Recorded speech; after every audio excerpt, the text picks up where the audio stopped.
নমস্কার সম্মানীয় দর্শক বন্ধু। তো বন্ধুরা, আজকে আপনাদের জন্য আবারও একটা খুশির খবর নিয়ে চলে এসেছি, যেখানে বাংলায় সরকারি কর্মচারীদের পকেটে ঢুকবে বেশি বেতন, লাভ হবে 8,000 টাকা পর্যন্ত। তো সিক্সথ পে কমিশনের আওতায় যেসব কর্মচারী রয়েছেন তাদের আবারও কিন্তু বেতন বৃদ্ধি ঘটল। ঠিক কত টাকা বেতন বৃদ্ধি ঘটল তা আজকের ভিডিওতে আপনারা জানতে পারবেন। তো সামনেই রয়েছে জুলাই মাস, তার আগে জুন মাস যেটা চলছে।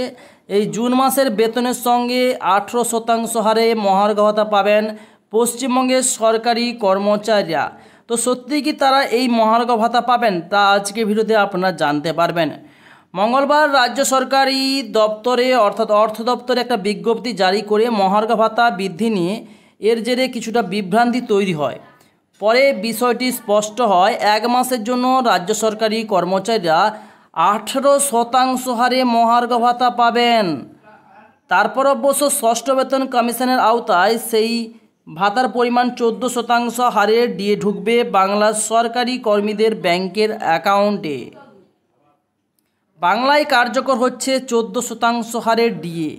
সরকারি কর্মচারীদের বেসিক পের উপর নির্ভর করে যে ডিএ বাবদ কত টাকা ঢুকবে তার অ্যাকাউন্টে, তা আজকের ভিডিওতে রিপোর্ট অনুযায়ী দেখা যাচ্ছে যে বর্তমানে রাজ্য সরকারের গ্রুপ ডি যে সমস্ত কর্মচারী রয়েছেন, আপনারা জানেন যে গ্রুপ ডি কর্মচারী বিভিন্ন দপ্তরে কর্মচারী কিন্তু রয়েছেন, কাজ করছেন।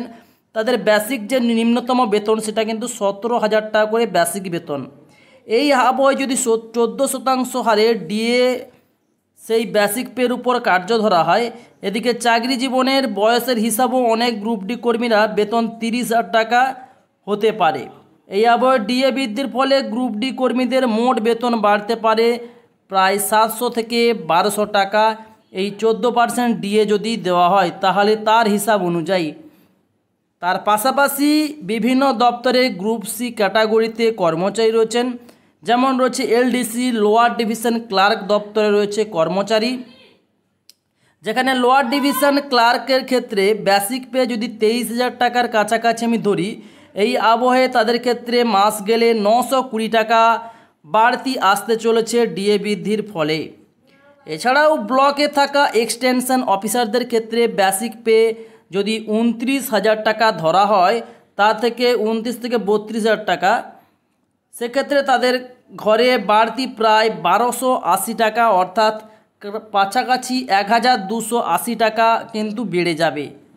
তার পাশাপাশি রয়েছে বিডিওদের ক্ষেত্রে বেসিক পে শুরু হয় 56,000 টাকা থেকে, সেক্ষেত্রে তাদের ঘরে মাসে গেলে ন্যূনতম 2,244 টাকার মতো অতিরিক্ত ঢুকবে।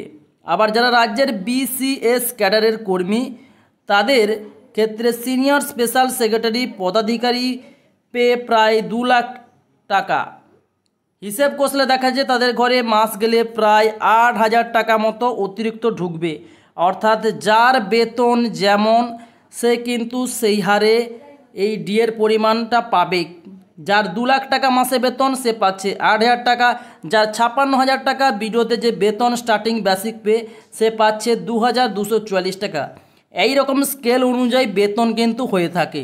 দপ্তরের কর্মচারী আমি আগেই বলেছি, যারা গ্রুপ ডি, যারা গ্রুপ সি তাদের নিম্নতম বেতন 17,000 টাকা ছিল, তাদেরও বেতন বৃদ্ধি হয়ে প্রায় 700 থেকে 1200 টাকা বৃদ্ধি হবে।